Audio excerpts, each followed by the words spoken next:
It'll turn red. Okay. This is Frida, cute little dog. But we're not here to talk about her.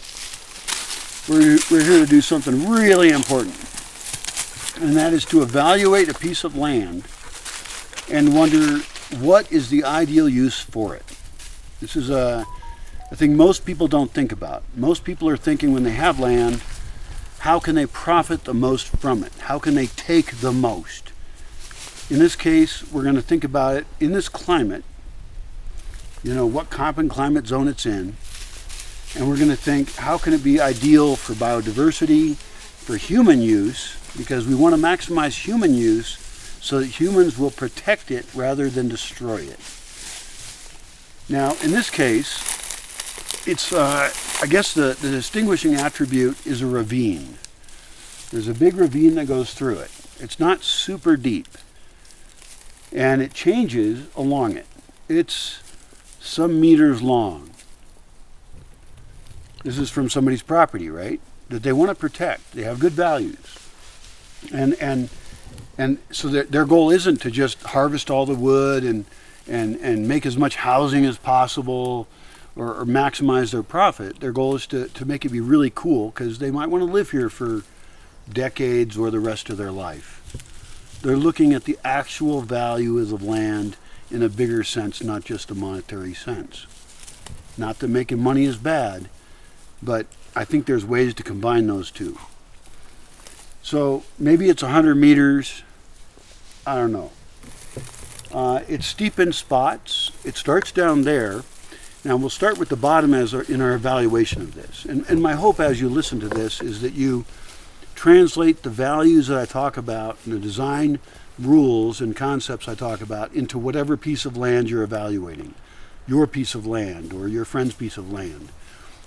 So that we can figure out how to have maximal profit of a good sort.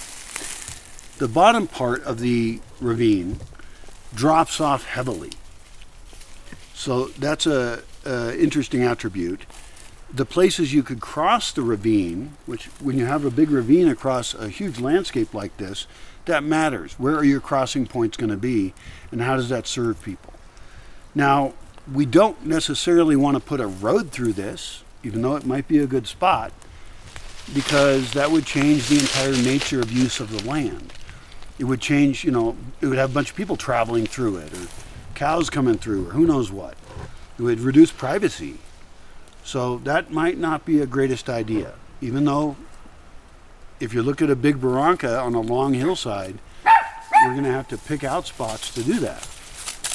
But we're also looking at the value for the landowner.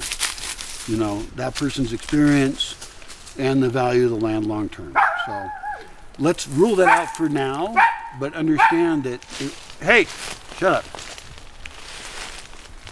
up. But that's an important thing to know is that down there, the ravine is steeper and harder to get through. Are you having a security warning? Is there danger? There's danger over there. There's big danger. Everyone's going to die. No, they're not going to die. It's okay. It's okay on you. Thank you. Be a good girl. I have a couple thoughts on this. One is that the property line is the ravine. And it would be different if you owned both sides of the ravine. But you don't. And so I don't know who the neighbors are over there. Actually, there's one neighbor over there, and there's a different ravine that joins up at the ravine at the bottom. So there's another neighbor over there. So there's issues there where you have to work with your neighbors if you were to make agreements about this, because this is a shared property line. And you always want to have, of course, good relations with your neighbors. You can put your butt out of the shot there. That'd be good. You're a sweetie heart. Yeah, you are. So my biggest thought on this is how to deal with this land because it's extremely steep, right? This ravine goes down a steep slope. That's its primary difficult attribute, is that it goes from low to high. And so we're going to want to use this, in this case, as kind of a park or food forest, where we evolve it over time. Now, obviously the first thing we want to do is don't cut anything down without knowing why. It's mostly oak, but you'll notice in here there's also pine trees. Like that's a pine tree over there, there's a pine tree over there, there's a pine tree over there, there's a pine tree over there. And that's fine. We could cut some of those down over time. My general thought is this: how can we increase access along this slope? Now, there is the idea of, I mean, it's a big property, right? Way over there, a road might come going in this direction and then end up connecting up in a big loop to the lower part of the property and then connecting back over to the road.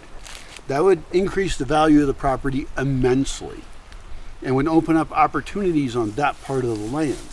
But my thought is, how can we protect this part of the land and have it have its highest value? And I think using it as a park is a good way to conceive of it, although I would rather think of it as a food forest, because the owner, I know, has commented that they want to put in fruit trees. They want food to be here. And you know, my own biases are, let's have medicinal plants. Let's collect all the best plants from all over the world, you know, and have it be a usable space. So we're going to need a trail. We need access. So let's look at the very bottom of it. You want to dance, baby? Did I agree to this? Is this a consensual interaction? Take quoi? Are we consenting? She's fine. I think she's a sweetheart. Hi, you're a sweetheart. Yeah. So let's just start with the bottom, okay? We're going to assume that something's going to be at the bottom, and it's probably going to be in the barranca planted. We'll get to that in a second. Right now I'm interested mainly in transport. What I'm looking at is a zigzag trail going at no more than a 12% slope, because that's what's comfortable to walk at the maximum if you talk to civil engineers and stuff, right? So we're thinking about how do we make it's kind of a wiggly ridge here, so it's not all completely clear. And this guy's smart. Oh, I revealed his gender. Supposed to be gender neutral, right? This guy's smart because he had it all drone mapped. So there's this topographical map of the space that would allow you to do something better than we can do while we're sitting here on the ground. We can actually think of what makes sense as far as water flow and all that. But from the bottom to the top, we want a zigzag trail that goes up all the way up it, that's comfortable. There can also, these are not incompatible ideas, there can also be a direct trail that goes straight up all that. And it might go on the non-barranca side points of the trail. It might go straight up. Or it could go right through the middle of the zigzag, and I've done one of those on my own property, and you can do the both, because some people want to take the leisurely, comfortable way up, and other people just want to go up. Well, that one road, that one trail that goes straight up, you might have to put rocks on it. You might have to do rock work. You definitely are going to want to worry about water flow, so that zigzag trail is moving water off of it, so it's not flowing straight down the hill. In general, we want to make water go out into the landscape, right? Into the barranca potentially, which might get terraced. We'll talk about that too. Or it might go over there, just into the slope. That's really cool. And you could have some trails that were completely flat, because the points of that zigzag trail could all connect to contour trails that are actually totally flat, that go all the way across and connect over there. And this is tricky stuff to map out. Now along those, on the corner edges of the zigzag, you could have flat spots to sit. You could make camping spots. It really depends on your values and a whole bunch of other stuff. There's just so many things to think about here. But you definitely do not want water flowing quickly downhill. So let's talk about that idea of terracing the barranca. Now it's a shared barranca. It's on the property line. So that's a little bit more controversial. The other owner's not here, so you could probably get away with doing some stuff and not asking permission, but it's always good to have good neighborly relations, right? Problems with your neighbors are not good to have. People get killed that way. So you've got, and it's not like a perfect slope, right? This is not an imaginary slope. It's all lumpy right in here, and your plan would be adjusted heavily according to the actual reality on the ground. But this big zigzag slope then has an unknown amount of width to it, and it has an unknown amount of zigzags. Like how many times does it zigzag? That depends. And we can measure the elevation at the bottom, we can measure the elevation at the top, and then we could say, well, this is how far we want to go. If we have a 12% slope only, how wide do those zigzags want to be? You know, we could do tiny zigzags, although in this case I feel like it would be more comfortable to have bigger ones. And that also, once we figure out where those trails go, we can start to plant within them. We can put succulents in there, we can put plants of medicinal value, all the kinds of good plants we want. This does use up a lot of the land as park, but in terms of the whole property, it's not that big a percentage. So I'm not too worried about that. The road as it comes in would connect into that in an unknown way. There's a lot of unknowns still. But I'm trying to give you the factors that matter as you consider this, and you can adjust those factors for your own land or if you're consulting for somebody else on their land, right? And it's okay to cut down trees in here.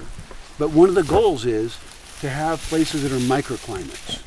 And this entire barranca, this entire ravine is a microclimate. So terracing it would be awesome. It would be great on a hot day to have a spot to sit down in the shade.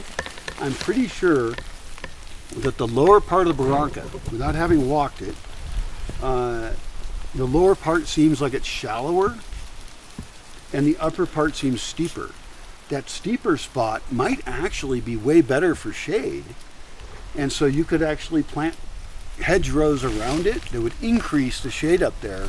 And you would have this, you could even dig it in. You could like dig into it as a cave almost, right? Make a very flat, dug in spot that on a hot day you were cool and moist and feeling pleasant.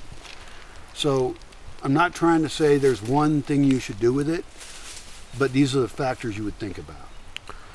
Now, I would like to plant this year before the rains come. I want to start that, but one of the things I would warn against is that if you're talking about a project this big, is that you never want to retrofit things. You never want to plant things, depending on the plant, where you're going to have to move them later. So deciding where this trail goes would be your number one first step. The topographical map exists, and we're on the ground, we have machetes, we can look at it, and we could say, there's the perfect vision of a perfect zigzag trail, but there's a tree we like.